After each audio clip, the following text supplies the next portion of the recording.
మాంగళ్య shopping mall ఇప్పుడు Dilsukh Nagar main road లో జూలై 17న గ్రాండ్ ఓపెనింగ్.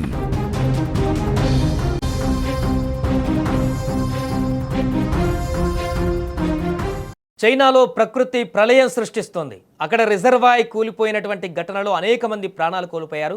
ఆకాశానికి చిల్లు పడిందా అన్నట్లు కురుస్తున్న కుండపోత వర్షాలకు డ్రాగన్ కంట్రీ ఇప్పుడు అతలాకుతలమవుతోంది. నదులు ఉప్పొంగుతున్నాయి, జనావాసాలు సముద్రాలను తలపిస్తున్నాయి. కొండ చర్యలు విరిగిపడుతుంటే రోడ్లపై పార్క్ చేసిన కార్లు కాగితపు పడవల్లా కొట్టుకుపోతున్నాయి. చైనా చరిత్రలోనే ఎన్నడూ లేని విధంగా ముంచెత్తిన ఈ మహా విపత్తుకు సంబంధించిన భయానక దృశ్యాలు ఇప్పుడు ప్రపంచాన్ని వణికిస్తున్నాయి. చైనాలోని గ్వాంగ్సీ చువాంగ్ అటానమస్ రీజియన్లో వరదలు బీభత్సం సృష్టిస్తున్నాయి. కేవలం ఈ ఒక్క ప్రాంతంలోనే కుండపోత వర్షాల వల్ల సంభవించిన వరదలలో ఇప్పటి వరకు 39 మంది ప్రాణాలు కోల్పోయారు. మరో 9 మంది గల్లంతయ్యారు. ఈ ప్రాంత రాజధాని నానింగ్లో ఒక రిజర్వాయర్ కట్ట ఒక్కసారిగా తెగిపోవడంతో వరద ఉధృతి ఊహించని స్థాయికి పెరిగింది. రిజర్వాయర్ నీరు నగరంలోకి దూసుకురావడంతో ప్రాణనష్టం భారీగా పెరిగిందని చైనా అధికారులు అధికారికంగా ప్రకటించారు. ఒక విపత్తు ఇక్కడితో ఆగలేదు. మరోవైపు ఈశాన్య చైనాలోని జిలిన్ ప్రావిన్స్ పరిస్థితి మరింత దారుణంగా తయారైంది. భారీ తుఫాను ప్రభావంతో ఇక్కడ ఎడతెరిపి లేకుండా వర్షాలు కురుస్తున్నాయి. పరిస్థితి తీవ్రతను గమనించిన అధికారులు వరద హెచ్చరిక స్థాయిని లెవెల్ 4 నుంచి లెవెల్ 3కి పెంచారంటే అక్కడి పరిస్థితి ఎంత ఘోరంగా ఉందో అర్థం చేసుకోవచ్చు. సొంగువా నదిలో 2026లోనే అత్యంత భారీ వరదగా దీనిని అధికారులు నమోదు చేశారు. అంతేకాదు మిహే నదిలో చరిత్రలో ఎన్నడూ లేనంతగా పెద్ద ప్రమాదకర వరద సంభవించింది. హుయిఫా నది మొత్తం ప్రమాదకర స్థాయికి మించి ప్రవహిస్తుండటంతో ఎప్పుడు ఏం జరుగుతుందో తెలియక ప్రజలు బిక్కుబిక్కుమంటూ గడుపుతున్నారు. నదులు ఉప్పొంగడం, కొండ చర్యలు విరిగిపడడం, చిన్న రిజర్వాయర్లకు ప్రమాదం పొంచి ఉందంటూ అధికారులు హై అలర్ట్ ప్రకటించారు. ఇప్పుడు అక్కడ ఇక డ్రాగన్ దేశాన్ని వణికిస్తున్న ఈ వర్షాల ముప్పు ఇప్పుడిప్పుడే తగ్గేలా కనిపించడం లేదు. వాయువ్య చైనాలోని షాన్జీ ప్రావిన్సెస్లలో మంగళవారం నుంచి శుక్రవారం వరకు భారీ నుంచి అతి భారీ వర్షాలు కురిసే అవకాశం ఉందని చైనా జలవనరుల మంత్రిత్వ శాఖ సంచలన ప్రకటన చేసింది.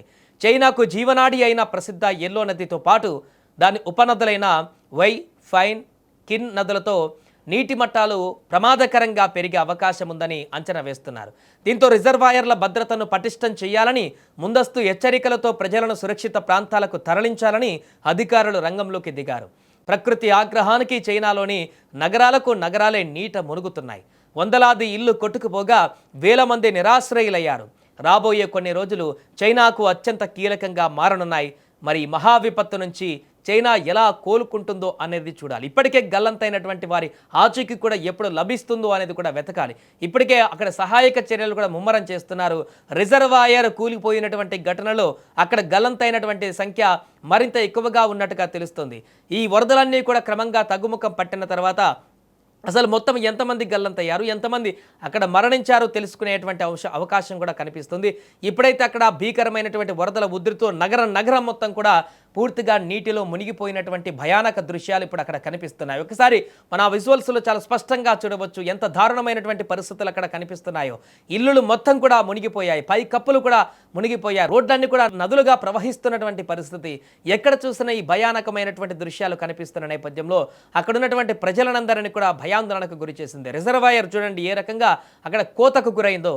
పూర్తిగా ఆ రిజర్వాయర్ కోతకు గురై అక్కడ కట్టడం అంతా కూడా తెగిపోవడంతో ఆ నీళ్ళన్ని ఒక్కసారి కూడా రిజర్వాయర్ వాటర్ అంతా కూడా నగరాన్ని ముంచెత్తి ఈ యొక్క ప్రమాదాన్ని మరింత తీవ్రతకు గురి చేసినటువంటి పరిస్థితి.